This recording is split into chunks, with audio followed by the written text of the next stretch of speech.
Echaré el cordón de seda para que subas arriba. Bingo. February 2026 saw the release of an action-oriented survival horror game that launched to very positive reviews out the gate and exceeded a lot of people's expectations. As it stands, I currently consider this to be the best survival horror game to have come out so far in 2026, and no, it's not Resident Evil Requiem. Ay, muerte tan rigurosa, déjame vivir un día no puede ser, una hora tienes de vida. Ay, muerte tan rigurosa, déjame vivir un día no puede ser, una hora tienes de vida. This is Vermia Studios' debut title, Crisol, Theater of Idols. The word Crisol, which is Spanish for crucible, is the most accurate name the studio could have picked. Crisol is indeed a crucible, a melting pot where culture, aesthetic, and game design inspirations intersect. If you take the religious imagery of Blasphemous, place it in an ornate setting such as the Lorenzini arcade from Lies of P, throw in some storytelling devices from the first Bioshock game, and then have it all come together as this grueling first-person tale of suffering akin to Resident Evil 7, and you get Crisol, Theater of Idols. At a price point so ridiculously low that it's almost as bizarre as the game itself, is Crisol a tall glass of water that puts AAA survival horror and other big-budget dumpster fires to shame? Or is the statue-riddled nightmare just another wooden knockoff? Well, time to find out. Like the video, subscribe, ring the bell, and enjoy the ride. From the moment you boot up the story, Theater of Idols smacks your jaw off your face with incredible aesthetics. You play as Gabriel, a fanatic servant of the sun god, sent to the island of Tormentosa, home to the water god. The heavy rain in this place pours to no end, and it's some of the best precipitation I've ever seen rendered in a virtual setting. The 2023 version of Resident Evil 4, for example, showcased a similar amount of heavy rain, and yet Crisol, a game that by default costs less than RE4 does on sale, somehow captures the gothic rainy atmosphere significantly better.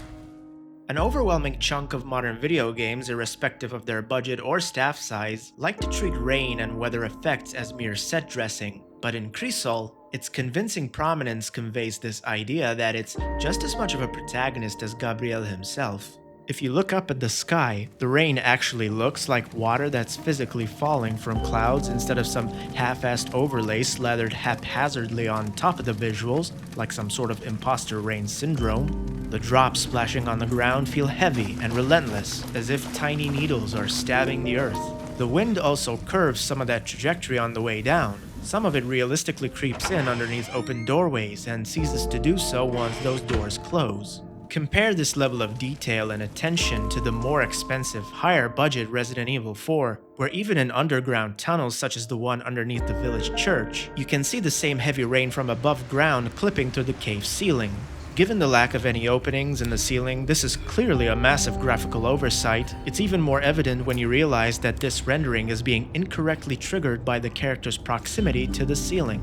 Realistically, what should be happening here is you'd see a few rain droplets slowly seeping through the ceiling or dripping along the sides of the caves, which ironically enough is how the original portrayed it.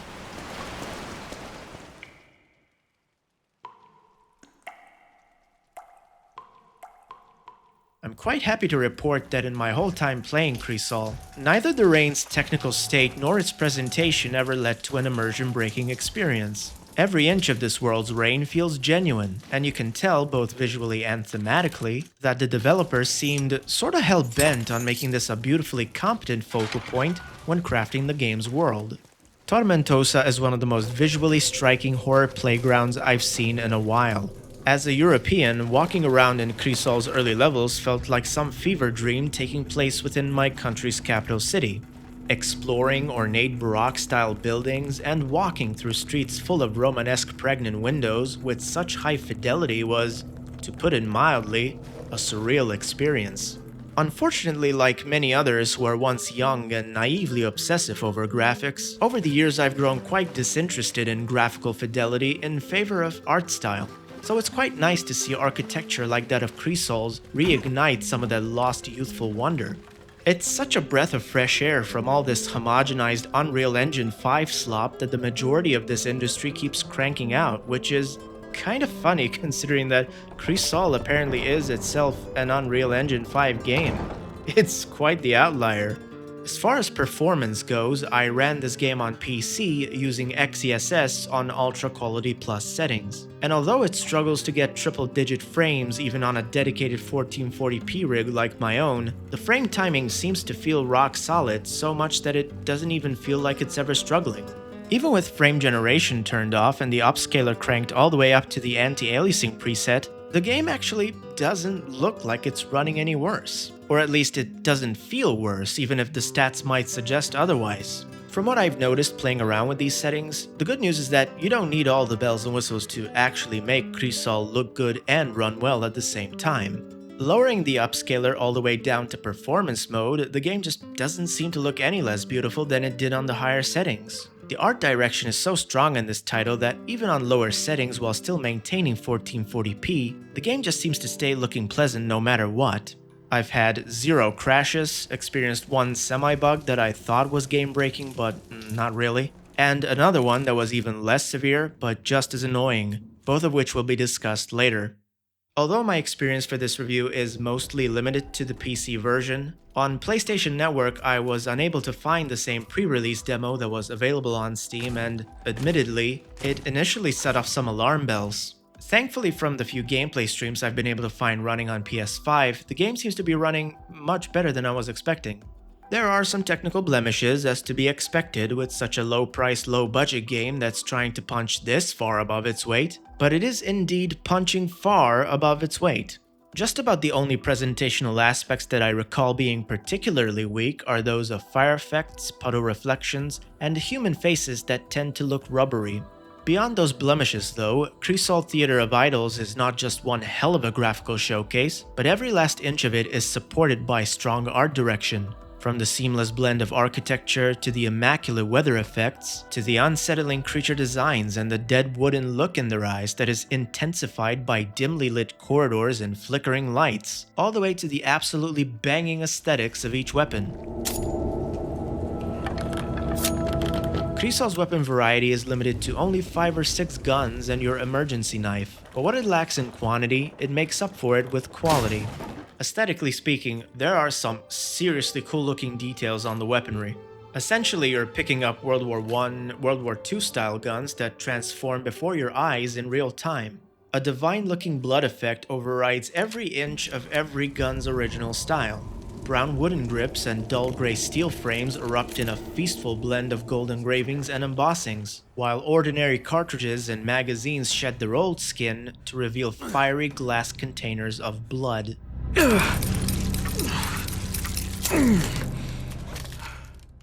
As far as gameplay goes, Crisol plays like a mix of Resident Evil 7 and Resident Evil 8, with a slight hint of Resident Evil 4 Remake thrown in there for good measure. It's a survival horror FPS that with just one simple twist manages to carve its own unique gameplay space within this genre. Survival horror's utmost mechanical priority is knowing when and how to master trade-offs. Do I get rid of a box of handgun bullets to make room for a healing item, or do I keep the bullets and hope I don't bite the dust before I reach the next safe haven? Unlike Resident Evil and other similar titles, Crisol does not have a limited inventory. Instead, the same dilemma is present during the combat itself. It sounds more tedious than it actually is. I know because that's how I expected it to be, but turns out it's actually pretty engaging. Instead of spending time staring at menus, the dilemma of resource trade-offs happens during combat instead of the pockets in between. You don't actually have to think about whether to pick a healing item over ammo, because in Crisol, health and ammo are intertwined. Playing as Gabriel, Servant of the Sun, you sacrifice your own blood and the blood of others to fulfill your mission of hunting down the sea god. This is done quite literally. Each gun morphs into a golden alternate version of itself as soon as Gabriel gets his hands on it. Magazines and bullet chambers turn into tubes and containers that feed on blood. You're not doing some generic tactical reload number 4897 where you're just preserving the current magazine while feeding the gun a new one. You're puncturing your own hands on the spikes and needles jutting out of each firearm, transferring your own blood in the process. It's how I imagine a glucose finger test would look like if someone drew it as a sick as fuck metal album cover. This mechanic gets more interesting the further you make progress, as each weapon requires different amounts of health to be sacrificed. It gives combat a much appreciated sense of tactics. Do I play the long game and shoot the entire room of enemies with my weak starting pistol to save on blood, but risk getting hit because of a lack of crowd control? Or do I use my shotgun and hope that I'll have enough bullets before I run out of health while I'm reloading? What if there's another option? What if I try to single out the most dangerous threat in the room, eliminate it immediately with the shotgun, but then I don't reload and instead switch to the much safer pistol and start shooting and parrying the remaining lesser threats? And this is just regarding the first two weapons you find in the game. The remaining batch offers an even greater depth of tactical decision making in the mid to late combat encounters. Adding just a little bit more to that depth is a parry system, because what game doesn't have one these days? This mechanic in the demo was extremely janky and difficult to time right. Something just felt completely off about it. In the final game it works significantly better, and although the timing on it still takes some getting used to, I would say that it works quite consistently once you get the muscle memory down. If you've ever watched the movie Whiplash, the trick to parrying in this game is rushing, not dragging. 1, 2, 3, 4. 1, 2, 3, 1, 2, 3, 4. Rushing or dragging? Rushing. So you do know the difference! Overall, the combat system is quite engaging, but not necessarily challenging. On normal difficulty, the game is extremely generous with resources. Healing syringes called plasmarines and fuel canisters for machinery to sharpen your knife are in abundance, and the further the game progresses, the more generous it seems to get. Personally, I don't feel all that inclined to be opposed to this choice. On the hardest difficulty Martyr mode, this abundance diminishes, but it doesn't really impact things all that much beyond the first half of the game. As you make your way to the end game and start facing tougher bosses, the game still throws you a bone to make sure you don't get soft-locked. No doubt there are going to be a few who will be really unhappy with this choice, but I can't say I'm one of them. If it had to come down between this or repeating the same soft-locking mistakes that Code Veronica did, I'd say Vermia Studio made the right call. That said, the game ultimately does fail to scale the difficulty proportionally to the skills you acquire, resulting in a lopsided game that gets easier even with a greater enemy amount thrown at you in the mid to late game. I don't want any potential developer coming across this video to misinterpret what I'm saying as a suggestion to make the enemies harder or more bullet spongy.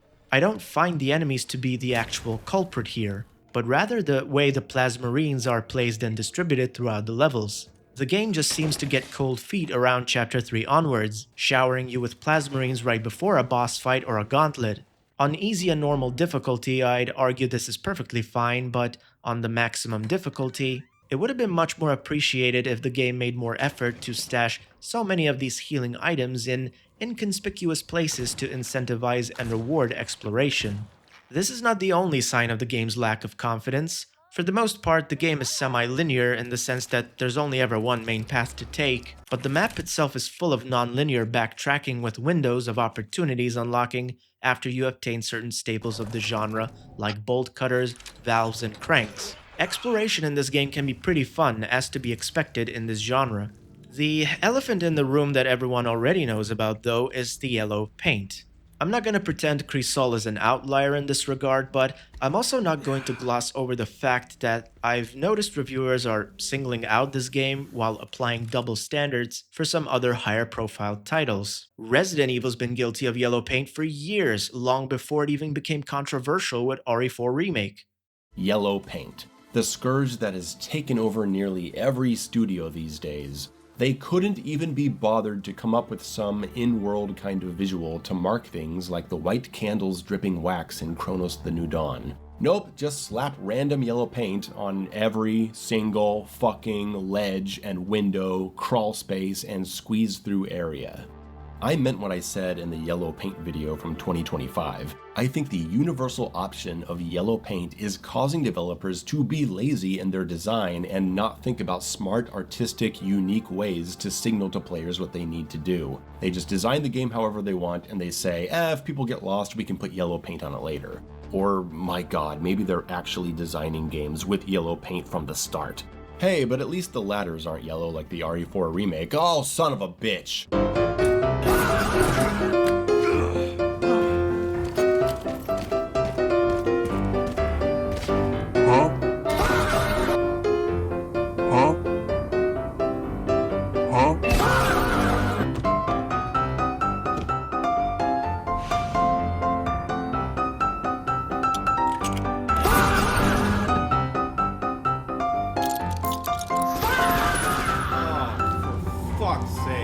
As for the indicator issue, it's good to see Capcom take a step back from the egregious use of yellow paint in the RE4 remake, which was the cultural tipping point that made yellow a widespread controversy in 2023. They're still using yellow to signify some objects, but it's far more tastefully done this time around. So good and tasty? They couldn't even be bothered to come up with some in-world kind of visual to mark things like the white candles dripping wax in Chronos the New Dawn. You! Yes? Not you, him! The majority of Grace's sections don't do it at all. What? It stopped. Finally stopped. Thank God. Oh my God, bro. Oh, hell no, man. And the breakable boxes simply have a yellow sticker on it, like the supply boxes in Half-Life 2. Totally fine. It's not a big yellow painted X screaming, "Break me!" I'm not saying that stuff never happens, but it's not a widespread problem. Come here. I know you get upset. Come on. Hey, that's all. Do me a favor. Get out! Yes, yeah. Fuck off, will you? Now, having said all of this nice stuff, there are a couple of things with Crisol that pissed me off that I do want to talk about. Firstly, the insane overusage of this whole yellow paint gimmick to help the player navigate the environment. Something which we've seen a dozen times before, and also something that's been the cause of many an argument online. Only it's done to such an extreme degree here that it's actually obnoxious. Where right from the get-go, you're going to see this stuff plastered over every single interactive surface and object, where it really just takes all of the joy out of discovering this stuff for yourself. And even later on in the game, it's still common to see it all over the place. What I find even weirder is how it's often used in areas where you've got no other means to progress. As in, you'll be somewhere where you've got only one single direction to go, and yet that only path forward is still covered in yellow paint. Makes no sense. Also adding in this whole extra stealth element, which the series has never even really done before. Some of them are actually kinda scary to encounter as well. Early on, for instance, you find your way into the kitchen and you see this huge one hacking away at making. Having said that, it also doesn't change the fact that Crisol also goes a bit overboard with it, whether reviewers are fair to the game or not. I perfectly understand why it is there, but what I don't understand is why I can never find an option to turn it off. This is not the only modern survival horror annoyance either. Crisol falls prey to another trend I dislike, which is that neither the protagonist nor the supporting characters ever know when to shut the fuck up. Let's boogie! For the most part, Gabriel is actually quite the interesting protagonist, especially when he's not sounding like Captain Obvious. By the sun, it is huge. That's what she said. It should open from the other side. I should try a different time. There is something odd about these pieces. It seems that no matter what action the player makes, Gabriel always feels compelled to comment on it. If a door's locked, the sound of it not budging seems to not be enough. He has to let you know it opens from the other side. If he sharpens his knife, he has to let you know that the blade is sharper than ever. Sharper than ever. At best, it can get annoying, and at worst, it undercuts its own efforts to immerse the player. There was a point near the end where I came across trolleys I can move out the way to make a path, and as usual, Gabriel says it's done, or now I can proceed, or something along those lines. Path is clear. The problem is that if you move the trolleys back to their starting position, he will still make the same exact comment. Normally, characters only say something is done when a puzzle has been solved or an obstacle has been overcome, and hearing it more than once led to needless confusion, leading me to believe that there was still some puzzle unsolved or a stone left unturned, when there in fact was none.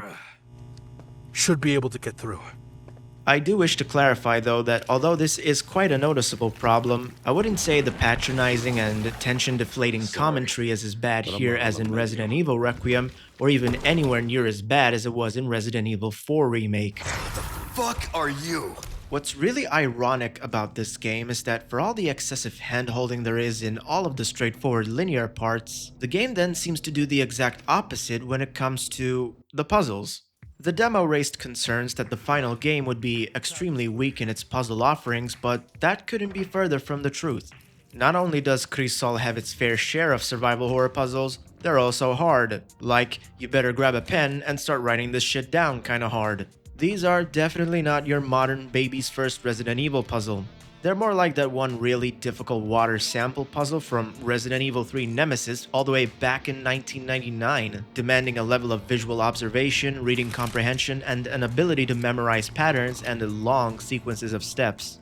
Aside from the Tormented Souls series, I really can't think of another survival horror game with more complex puzzles than Crisol. I wouldn't say that's a bad thing. I do appreciate that the game actually forces you to stop and think for once, but when the rest of the game's design feels so antithetical to this one aspect, the puzzles can feel like a U-turn in philosophy that not only catches you off guard, but can slow the game's pacing to a crawl. The real issue here isn't the challenge, but rather the dissonance that unintentionally betrays its own design philosophy. I don't know, something about it just feels wrong. I feel it should have been the other way around. I would have much preferred if the game stopped spoon-feeding hints about the most basic video game-ass mechanics and actually reserved its hints for the only real potential roadblock in the entire game, which is undisputedly the puzzles. It's quite bizarre that I still find the earliest puzzles to be the hardest ones in the entire game.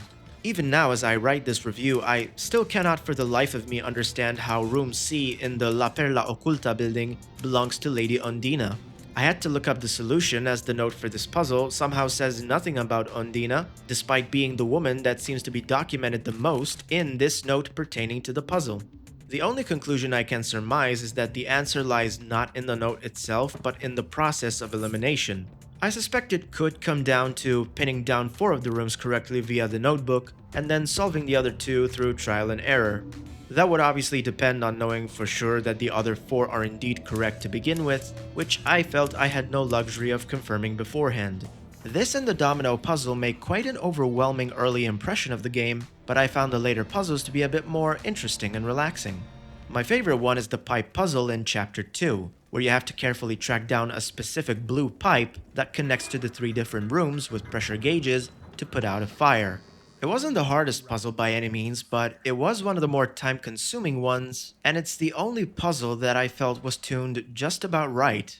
It was neither boring enough to become a slog, nor patronizing enough to slather buckets of yellow paint over the pipes to rob you of the satisfaction of inputting the correct pipe flow on your own. What made it more interesting and engaging is the fact that you have the antagonist Dolores stalking you the entire time. Granted, her AI isn't that sophisticated and she can't follow you inside towards the puzzle rooms, but even something as simple as hearing her big metallic clanking in the distance and her utterances of death threats were enough to add some tension and texture to this segment. I didn't dislike the overall idea of these intricate puzzles, more so than the fact that hardly any of them felt intuitive enough to feel rewarding upon solving them. The reason I enjoyed the pipe puzzle so much wasn't the fact that it was less complicated, but because it was more mechanically engaging. It was the only one where it felt like a light bulb eventually lit up my brain like a Christmas tree. A sort of a eureka moment. I wasn't stuck in the same place for too long. I was scouring the whole building up and down like Van Helsing decided to take up detective work, and I was locked in the whole time. I liked that the rest of the puzzles gave me a lot to chew on, but even upon solving them, I was left unsatiated.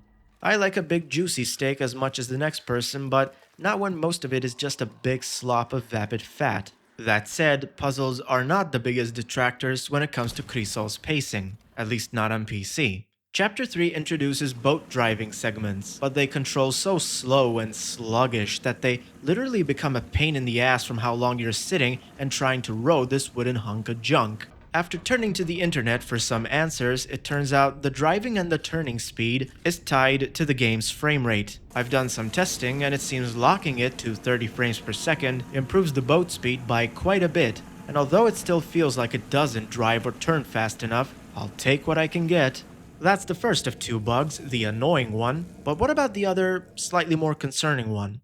There was a point near the end of Chapter 3 where I failed an obligatory combat encounter and the game's script failed to respawn the same victorious enemies upon reloading the checkpoint. I guess they went to get drinks at the after party or something. Where's everyone going? Bingo? So I went for the exit that I was supposed to pass through anyway after the fight, only to be met with an invisible wall, which I was only able to fix by backtracking to a past location in the hopes that the game's algorithm and scripting would reset, and thankfully it did, because I wasn't in the mood to lose about half an hour's worth of progress from needing to load an ancient manual save in a game that is littered with autosave checkpoints. This is gonna severely impact replayability if left unattended. Whether Vermia Studios is aware of this issue, I don't know, but if there's any blind spot that needs fixing in this game, it's this one. Speaking of replayability, at the time of recording this gameplay footage, which was within the first week that it launched, there was, and still is, no New Game Plus mode. Again, Crisol is not the only game to do this, but to omit such a staple of survival horror, especially these more action-oriented modern ones, is such a baffling choice. Maybe the studio ran out of time, I don't know, but again, it's something I hope that gets patched, because the gunplay is by far one of Crisol's strongest points, and I would like to start a new run with the entire arsenal at my fingertips. Especially given there's a merchant called La Planidera, who's clearly meant to be a stand-in for the Duke and the Merchant in Resident Evil, serving as this half-cryptic fortune teller, half-sycophantic salesperson, spouting vague story details as you peruse weapon upgrades. These upgrades aren't groundbreaking or anything, they're as generic as they get, but their effect on the gameplay loop is both evident and significant. The combat really opens up once you unlock even just a handful of upgrades, but it's not possible to upgrade everything in one go unless you look for every single collectible in the game, and a lot of them are missable. I don't know, it would have just been really nice to hop back in for a few extra replays and slowly, but gradually, max everything out. Despite how easy it can be, the game's combat is just fun. Plain and simple, which I wasn't expecting to ever say. I tried the Steam demo a week before launch, and my initial gameplay impressions were tempered, to say the least. Guns felt and sounded dull to shoot, the parry was a mess, combat overall just felt flaccid. In the studio's defense, this demo was apparently launched all the way back in August, but usually, the way these things go, what you see in the demo is hardly any different from what you get. For a multitude of reasons, enthused players have this tendency of giving benefit of the doubt that is unwarranted, cope insanely hard with blind optimism in the final months leading up to launch, only to then end up be disappointed that the demo had already painted a clear picture of where things were headed, which is usually straight off of a fucking cliff. That was close. Even I've been guilty of this sometimes. Oh boy, do I hate being part of the problem. The fact that Crisol, of all games, a title that is priced this low, was able to keep its word better than most AAA titles is something I cannot commend enough. Just to put things into perspective, I enjoyed combat in Crisol more than in Resident Evil Village, which is the closest comparison I can think of gameplay-wise. I wasn't a fan of how shooting at werewolves in Village just felt like shooting at fuck all from how little they flinched, and it didn't help that the castle ghouls' heads would never pop off from headshots either, because God forbid a poor little startup indie studio like Capcom would have to program the hood on top of a ghoul's head to blow up in tandem with the head, unlike the werewolves, which can do that just fine since they're not wearing a hood. It's not like Capcom didn't already program this in the very Resident Evil game that Village was so desperately trying to emulate. Resident Evil 4. Crisol fixes both of my gripes with that game. I find the suspension of disbelief works a lot better when it's wooden statues that are barely flinching instead of the living, breathing bags of meat, blood, and bones that werewolves are supposed to be. And even then, Crisol statues are still, ironically, less stilted in their reactions. When even wooden statues are somehow less, wooden than your werewolves, you have to stop and ask yourself, where the hell did we go wrong? It's just so ironic. Every part of the statue's wooden body splinter with each shot, and entire appendages can be blown off. Shooting the head off doesn't outright kill them, even though you're still doing a hell of a lot of damage by doing so. It harkens back to the original RE4 instead of the remake, where you'd pop a Ganado's head off and they'd continue lingering on for a few more seconds before that last ounce of life tragically trickles out of their body. I don't know if most other people actually find statues or porcelain dolls unsettling the way I do, but if you had to ask me, I can't even tell you what's more disturbing about these statues, their lifeless blood-weeping eyes, or the fact that them still walking around without a head proves that they had no life in their eyes to begin with. The lights in the wooden husks are on, and yet nobody's home. Believe it or not, gameplay is not the only thing that saw a massive boost between the demo and the final game. The sound design experienced a similar leap in quality. The sound of rain blankets the island's sins, the same way singing sirens blanket the horrors of treacherous seas. And there are certain moments throughout where raindrops splash so aggressively on top of surfaces that it almost gave a flavor of auditory anxiety, a flavor that I'm accustomed to in real life that I've never seen before emulated in a game. I don't know if this is actually a technical oversight in the audio, but whether it is accidental or not, it ultimately does play to the game's strengths. Speaking of the game's strengths, personally, the guns in this game feel really fun to shoot. An enormous component of that fun factor is the sound effects.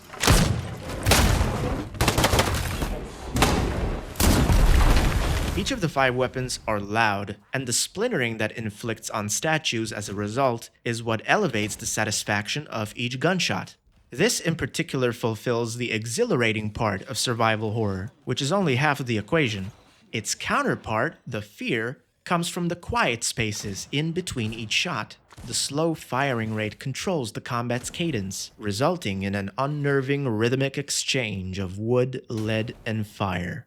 At the apex of that tension is a long, physically draining reload, where you not only witness Gabriel's pain transferring to the weapons, you can hear it as well.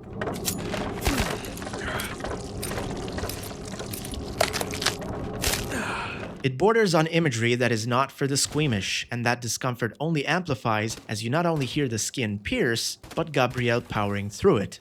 Mix it all into a plethora of situations where you're pitted and cornered against overwhelming but not impossible odds, and you've got yourself a tense, perhaps even harrowing, survival horror experience. That said, the game dedicates time for some levity as well. There is this carnival-themed main hub you keep returning to between chapters, and it offers a few amusement park-style activities as minigames. They're limited, easy, and even simplistic, but they also respect your time and do a good job at being entertaining. They also sprinkle the world of Tormentosa with a sense of carnival whimsy, similar to the carousel theme from The Evil Within.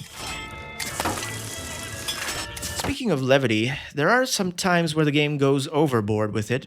If you've played the game, you already know what I'm talking about. Mediodía, the jolly supporting character chatting with you throughout the story, is overly cheery for the kind of horror game Crisol's trying to be. And said nothing? Cool your jets! I did warn you not to go in, but no, mister, it's my business. Didn't listen to me. Nasty. But we still need 3 more for the grand finale. Look, why don't we just drop the bad vibes? You're not exactly the life of the party. Duh. Everyone knows that. Total soap opera material. Now get out there and let's boogie! Guys! There is a thick line between being comic relief and comically out of place in a horror game. Unfortunately, Crisol's Mediodía is yet another victim in a long queue of forced attempts at humor in modern horror entertainment. I'm not sure what the point of this is to begin with. I mean, look at save rooms as an example. You already have La Planidera, the merchant, greeting you not only with hospitality, but some really comforting save room music at relatively forgiving intervals. The save room theme is actually pretty good in Crisol. These safe spaces were already originally designed specifically to take a breather from all the horror. Now it feels as though a lot of modern horror games feel so soft and coddled that you're almost using small pockets of horror to take a breather from all the levity. Save rooms are already a sanctuary in horror games, but then you add the obligatory Marvel quip for every situation and Mediodía's ill-fitted apathy to the world she inhabits, and it's just stuff like this that makes you wonder, why are games even trying to carry the horror label anymore if they're not interested in it? Insufferable tropes that are in vogue aside, Crisol is at least interested in the horror side of things. Unlike Resident Evil, which now is just a survival action series masquerading as survival horror, And to be perfectly honest, the fact that Crisol is clearly the 2026 survival horror game that has more passion behind it is exactly why these tropes are more infuriating here than in its stale competitor. Because you can just feel Crisol has what it takes to go places, to do something extraordinary and innovative, not just within the IP, but perhaps even the genre as a whole. That is not in the cards for Resident Evil going forward. I just don't see it. It's too big of an IP to take risks, which is ironic because it also feels like an IP that is too big to fail. On to something a bit more positive about Crisol. The voice actor for Gabriel is actually quite good. I have seen battlefields before, but never one without corpses. I played the game multiple times through both English and Spanish languages, and although to my Mediterranean sensibilities I'm sure it sounds more natural and coheres better in terms of cultural authenticity in the Spanish language, I found Gabriel's English voice actor sounded a lot more memorable. Déjate de tonterías, bruja. No tengo tiempo para juegos. ¿Cuánto veneno, mon cher? Esta bruja solo quiere ayudarte. Cut the nonsense, witch. I do not have time for games. Such venom, mon cher. This witch only wants to help you.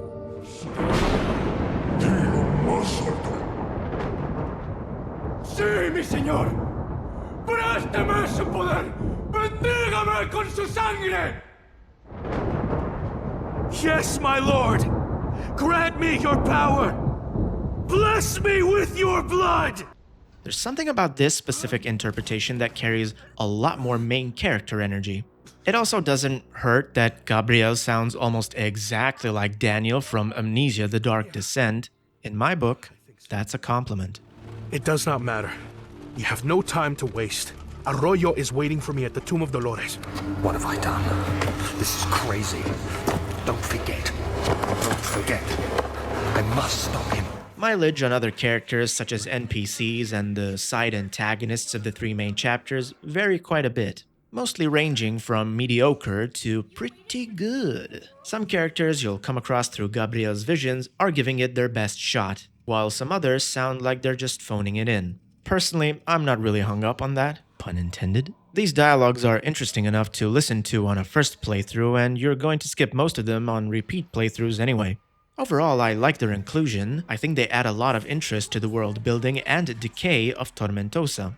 Even if I found it somewhat weird to hear Spaniards speaking with a "Oi, governor, bruv" Cockney accent. Where do you think you're going? Hey, I'm talking to you. Who sent you? Answer me, or else my name is Lorenzo. That is no, not really you.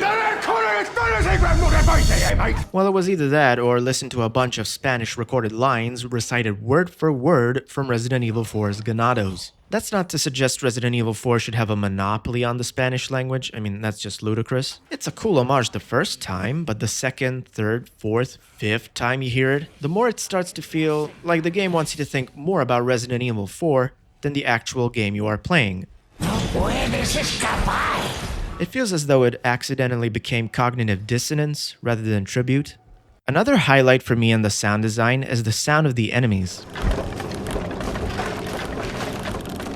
The wooden statues look humanoid, yet they lack connective tissue. They're bundles of wood held together by prayers and game logic, and it can get really unsettling hearing their almost puppet-like movement. Especially as they shamble towards you in dark corridors, the frictional sound clashing the wooden limbs together, as if someone's bad knees just cracked, really helps sell the unsettling imagery.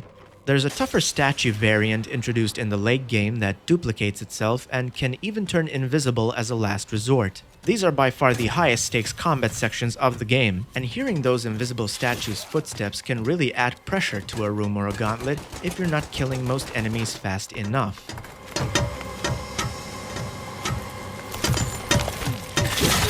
Some fans of this genre expect the scares to be manufactured through lack of bullets and resources, but personally, I found these invisible footsteps added an organic tension to fights that an artificial deficit of ammo on its own simply never could.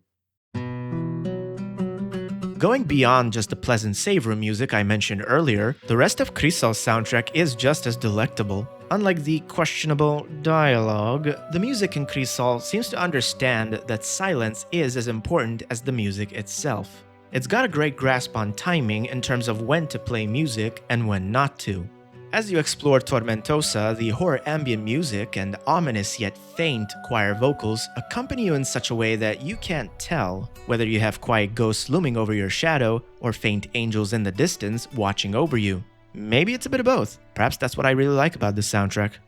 As the story comes to a close, the music ramps up significantly with some added percussion and even some overbearing vocals in the vein of the Sadler theme from the original Resident Evil 4. Which really helps elevate a stagnant final fight into something that feels a lot more engaging and climactic.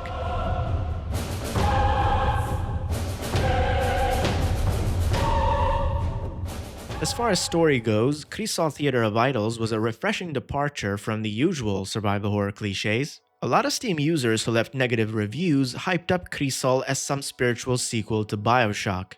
For players such as myself, and I'm hoping many others who saw the crystal clear homages being primarily games like Blasphemous and Resident Evil, this expectation was severely misguided from the start. Though I would argue that that says more about Bioshock's staying power within the cultural gaming vernacular than it does about players actually being drawn in for the wrong reasons.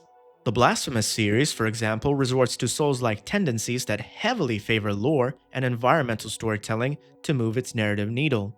And as far as Resident Evil goes, the recent entries and good writing do not belong in the same conversation. It's not even in the same league. Hell, it's not even in the same realm as something more lukewarm like Bioshock 2 or Bioshock Infinite, let alone the superbly written Bioshock 1. When viewed from that specific lens, to no surprise, Crisol's writing isn't as impeccable as the first Bioshock, but beyond aesthetic superficialities, the inspiration can be felt, although only to an extent. It uses a similar narrative structure to that first Bioshock game, but thankfully it flips some of those classic tropes on their head, and the story actually morphs into something that I wasn't expecting. Whether the twists actually worked in the grand scheme of the narrative or not, I'm not entirely sure. I wouldn't say I understood absolutely everything the narrative had to offer, but Mediodia's presence in the story in particular did sour my confidence in the game's overall writing chops. I'm about to bring up a few spoilers, so feel free to skip to the following timecode, but before I do, if you're enjoying the video and finding value in my work, consider supporting me on Patreon. The link's in the description. When the game starts, you're under the assumption that the playable character Gabriel is a soldier who serves the Sun God. You don't suspect much else about him beyond the fact that he's just some ordinary fanatic dude, because the first thing you see him do in the opening minutes is whip out this beautiful Bergman M1910 pistol, only for him to get immediately wrecked by the first wooden statue he comes across. The tables turn shortly afterwards as Gabriel strikes a deal with the Sun God to grant him life once more, in exchange for blood. There's only so much blood Gabriel can offer, and so he must consume the blood of others, of carcasses, poultry, fallen soldiers, and dead civilians. This is how Gabriel keeps topping himself up to keep giving blood to the Sun God throughout the game. It was immediately apparent to me that a god who demands this much blood and carnage was going to turn out to be the villain all along, and that Gabriel would be devastated by this revelation, which would then end in a final fight against the Sun God himself. Surprisingly, this was actually a red herring and not the twist at all. Well, not exactly. It turns out Gabriel is not a soldier of the Sun God, he is the Sun God. One random day, he fell in love with a mortal named Dolores, a woman depicted as the purest of souls. Dolores and Gabriel would go on to have a child named Ulysses, and that's where everything seems to go to hell. My lord, I see unrest in your eyes. Has something happened? This child, Dolores, he should have never been born. What do you mean, my lord? He is your son. Our miracle. I have seen what lies ahead. A fate where even death itself fears him. A future where nothing remains. Only emptiness. He's just a child! You cannot condemn him for sins he has yet to commit! If we stand by his side, if we guide him, None of that has to come to pass. I beg you, reconsider. My love, we cannot take that chance. If you do this, I will curse you. I will not rest until your reign withers and your name is lost to time. As the story plays out, one can infer that Gabriel has the ability to see visions that the other people on Tormentosa cannot. He's able to see past events and memories of things that occurred on the island. It seemed odd at first, watching Gabriel listen to ghosts of the past in real time instead of over some tape recorder or audio logs, but once the game finally revealed its hand, all the supernatural elements occurred throughout the story had suddenly clicked. Gabriel being, oh, you know, just your friendly neighborhood sun god and all that, probably can see through space and time.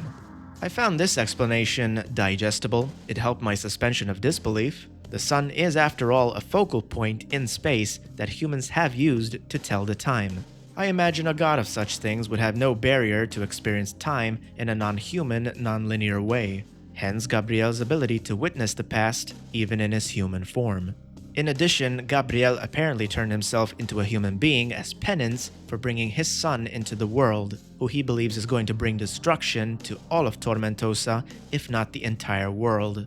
I can't help but point out yet again just how much this game reminds me of the Amnesia series. Gabriel seems to have turned himself into a mortal for two reasons. One is to repent for his sin of bringing his son into the world, and the other is so that he can lose all of his godly memories in the process so he can kill Ulysses without familial attachment weighing him down. The story feels like an amalgamation of both Amnesia: The Dark Descent and A Machine for Pigs.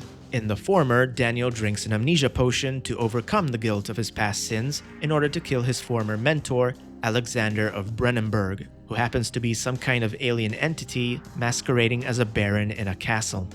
In the latter, a man named Oswald had a vision of the future where he found out his sons were going to die in World War I. Because of this foreknowledge, Oswald takes it upon himself to do a mercy killing, murdering his own sons with his own hands. Shortly after this, he contracts a dangerous fever, which then results in the titular amnesia.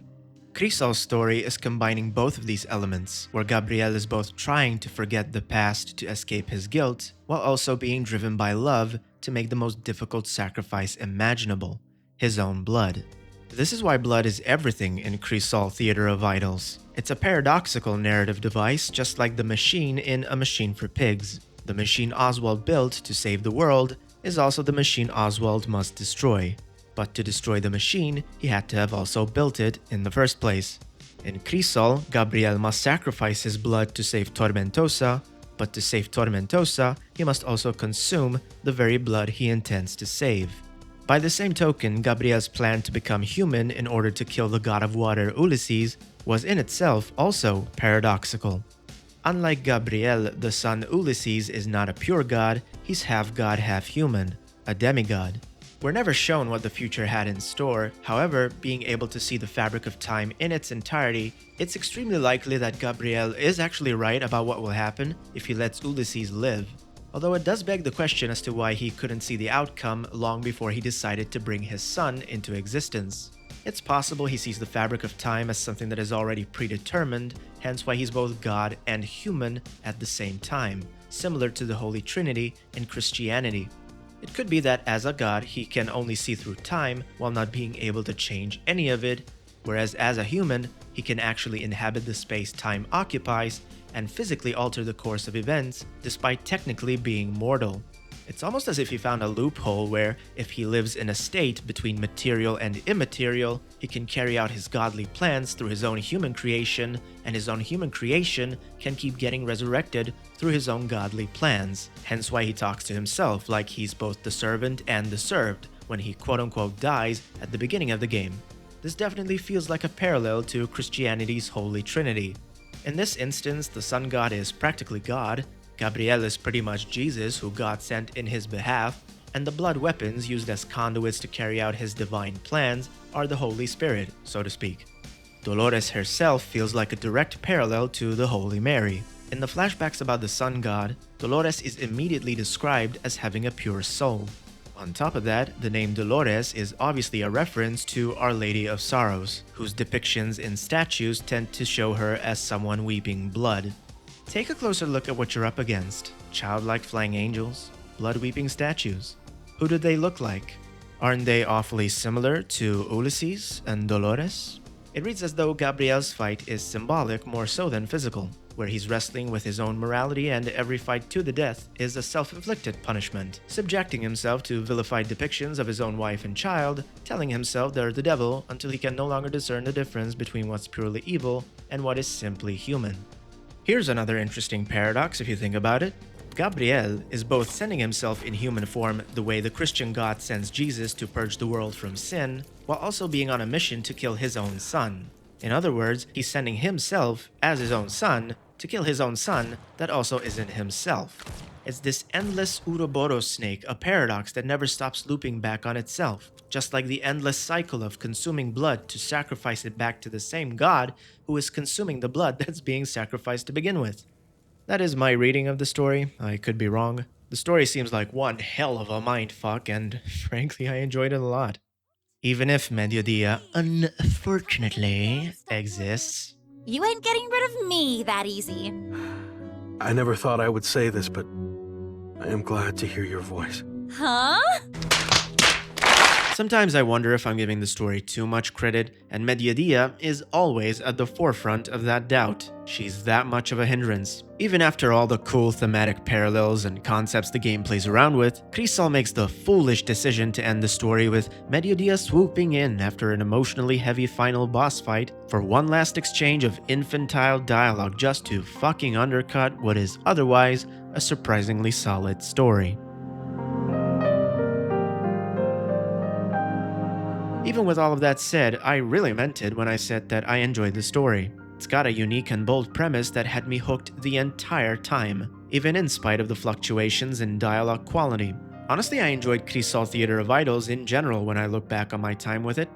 I think it's a pretty good survival horror game in its own right, albeit a fairly easy one, perfect for newcomers to the genre, and it's genuinely an incredible game for the asking price. This has got to be the highest quality, highest production value survival horror game I've ever seen come out for under €20/$20.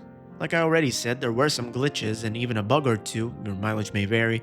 I happen to have a pretty high tolerance for this stuff. I will gladly put up with a few technical flaws if the artistry can come through for me. Honestly, for such a god-tier price tag, I'm almost shocked there wasn't some kind of big bullshit catch with this one. I'm starting to arrive at a loss for words. What else am I to tell you? Do I tell you I think Crisol Theater of Idols is worth your money and time more than Resident Evil Requiem? Let me tell you, this is going to be a shocker to you as it was for me, because I can't believe I'm saying this, even if this game was bumped up to 40 for whatever reason, and believe me, this industry's gotten away with much worse, without a shadow of a doubt, my answer is yes. I'm not saying it should have cost 40, don't get it twisted. I'm just saying if it was someone else who made a game that's on par with this, they could have easily gotten away with 40. Depending on what kind of gamer you are, of course. I would especially recommend it to those of you who are looking for something beyond just pure gameplay, pure systems, something that goes beyond just ticking off some goddamn genre checklist. Crisol is a very well-rounded survival horror experience, even with some idiosyncrasies, especially that easy difficulty. Although, who are we really kidding with that complaint? The trophy/achievement statistics don't lie. Most people playing survival horror games are not finishing them on anything higher than easy difficulty, so who really gives a shit if Crisol's easy or not? I mean, I do. You probably do, but there's just not enough of us, man. I'm gonna level with you. Requiem is almost just as easy if you cut out all the streamer bait bullshit on insanity mode anyway. I played both of these games back to back, got well over 40 hours on each, and I can already tell you that Requiem is way further down the rearview mirror for me. I think it's forgettable. And that's the more recent game I played. I put 40 hours in Crisol weeks ago, and I'm still thinking about it. If all you really want is a game to flex your graphics card on and see some awesome blood splatter effects and just watch some really great actors get melodramatic while you turn your brain off for a good nonsensical time, Resident Evil Requiem's quite good for that. Although I do recommend you still wait for a sale. It does a few things extremely well, but as far as Resident Evil games, and survival horror games in general go, it's nothing you haven't seen before. There isn't a single moment, trope, boss fight, or gimmick within Requiem that I can't simply point at and immediately tell you from which past Resident Evil or survival horror game it's been recycled from. That's not to say Crisol doesn't have its own derivations, but on the whole, I don't think we've seen a game like this in quite a while. It's certainly not that derivative. Quite the contrary, I think Crisol does a surprising amount of things right. A lot of things right. First of all, it's just as good looking of a game as Resident Evil 9, even with less sophisticated tech. You don't need path tracing gimmicks to make a drop-dead gorgeous game. Graphical fidelity is insanely overrated. In fact, games that prioritize just that, fidelity, tend to age about as well as a day one embargo review from a mainstream game journalist. What truly makes a game stand the test of time is not fidelity, it's art direction. And Crisol's art direction is so outstanding it almost sings. The setting's fantastic, it's got creative and stellar weapon designs, the rainy atmosphere is just top-notch. Overall, it's just a consistently aesthetically beautiful game from start to finish. Something that even RE9, as pretty as it is, fumbles the minute you pass the halfway mark and arrive at the Raccoon City stage, both in terms of art design and graphical fidelity. Resident Evil 9 is only breathtaking to look at with path tracing turned on, in my opinion. Otherwise, it looks on par with just about every other Resident Evil game made on the RE engine in the last 10 years. And I could tell you for a fact that with path tracing turned on, the Raccoon City section both looks and runs like dog shit. My 1440p dedicated rig can run practically anything else at max settings, and Raccoon City in Resident Evil 9 just doesn't look nearly good enough to be struggling this much. I mean, holy mother of ghosting and stutters. Is this really the standard we're okay with for AAA games now? Even a sub-€20 game can surpass it and no one bats an eye? I'm asking this unironically. Crisol's Tormentosa Island is 1,000 times more pleasant to look at and explore, and it ran without a hitch for me. It didn't require putting up with ghosting, annoying shimmering, or distracting Vaseline effects. This is art direction doing most, if not all, of the legwork. Beyond a slightly less than ideal average frame rate and some puddles that don't reflect the lights correctly, there wasn't much that I actually found visually distracting. I will gladly admit though, Requiem's reflections are incomprehensibly beautiful. Seeing that effect through the blood splatter system is by far its strongest graphical element. I'll absolutely give it that much. That's partly why the first half of the game works so well. It's full of narrow corridors and it's rife with opportunities for the blood splatter effect to be showcased. It's also partly why it falls apart the minute it goes into open zone territory. Comparing the two games in other aspects as well, good luck finding a puzzle in RE9 that is more complicated than a simple Ubisoft-style chore that needs ticking off of some checklist. Crisol has actual puzzles that require critical thinking skills. Not everyone's gonna want puzzles, sometimes even I'm not in the mood. But I frequently see people complain about wanting harder puzzles in their survival horror. If you happen to be looking for just that, Crisol's got you covered. It sure has them. RE9 does not. Next, let's look at pacing and progression. Resident Evil Requiem front-loads all of its best ideas and set pieces in the first half of the game, then it takes a nosedive off of a cliff at the halfway point. Crisol does the exact opposite.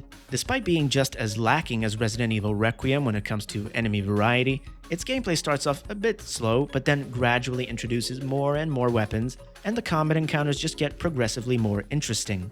Because of this, Crisol also has the upper hand in terms of survival horror character progression.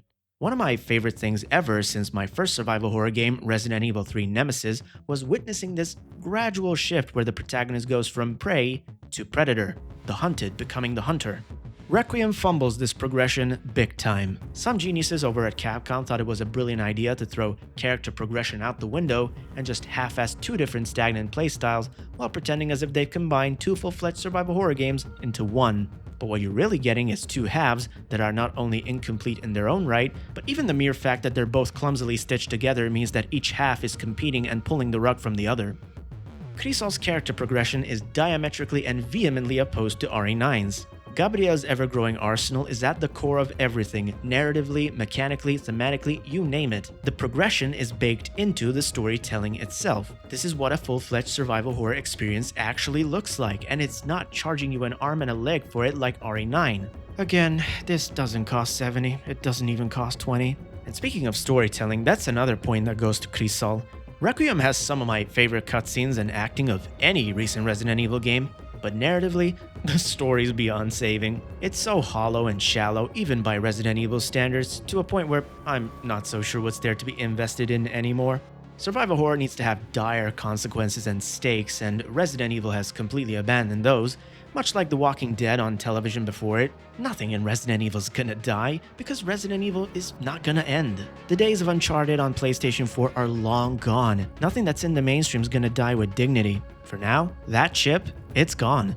Hell, at this point, even Uncharted might not be safe. It might not even be dead with dignity. Sony might take a page out of Capcom's playbook and defile that corpse for some member berries. Now, I don't know about you, but for me, endings and finality are what gives stories their meaning. The whole point of the horror genre is that death is a very real possibility. Resident Evil's not interested in any of that. It's more than happy to endlessly yap your ears off about how the characters are battling PTSD, but it's sure as shit not going to show you how it actually affects them. It's a MacGuffin, engagement bait, all stick and no carrot. Crisol, unfortunately, is clearly influenced by the way modern horror entertainment's going, Resident Evil included. It has a lot of the same trappings, yellow tape galore, stalker bosses with extremely weak AI that are easy to cheese, an obsession with filling the silence with Marvel dialogue, and a crippling fear that the audience will put the game down if the heaviness gets too real. But at least Crisol tries. The story has its flaws, but at least it leaves me with something to think about. There's no BSAA dumbass here dropping from the ceiling for the millionth time just to plant some sequel bait on you that never goes anywhere. What better compliment can a horror game get than that? That it leaves you with questions you want to actually entertain? That even if it were to get a sequel, this game still ultimately has a satisfying sense of finality to it? This is what separates games as a product from games as an art form. The industry could do a lot more with games like Crisol, games that have a lot to say, and a lot less like Requiem, which have absolutely nothing to say. Nothing creatively transformative. Don't ask questions, just drive down memory lane and get excited for next memory lane. Resident Evil's peaked many years ago, but the question remains, has Crisol peaked yet? Personally, I'm hoping it's just begun. It might be the start of a new franchise. It seems to be doing well. Could it be this year's Chronos The New Dawn? This sleeper hit everyone keeps swearing deserves better sales figures? Maybe. Monopolies don't help this industry. This industry needs competition. Resident Evil needs a competitor.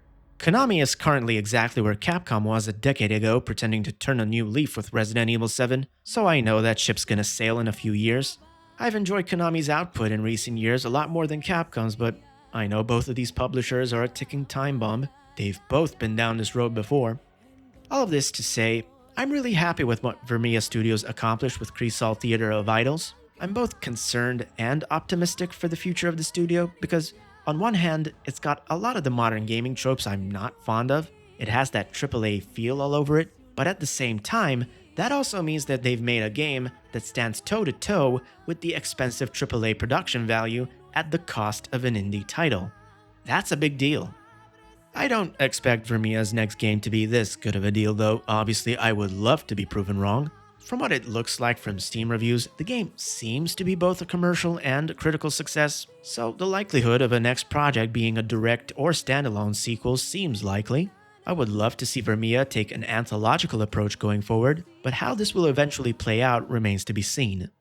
Crisol Theater of Idols is an incredibly promising start to what could potentially become another staple in the survival horror genre, and frankly, it's doing things Capcom isn't willing to do at a higher price point. If Vermia were to continue down this path with the same group of passionate developers and continue honing and improving their craft, we might be looking at a franchise that might someday make Capcom do something they haven't done in a while. Try. And with that, the Raven draws to a conclusion. These videos are made possible through your generous support over on Patreon. Thank you so much for watching, and I'll see you next time. Hay muerte tan rigurosa, déjame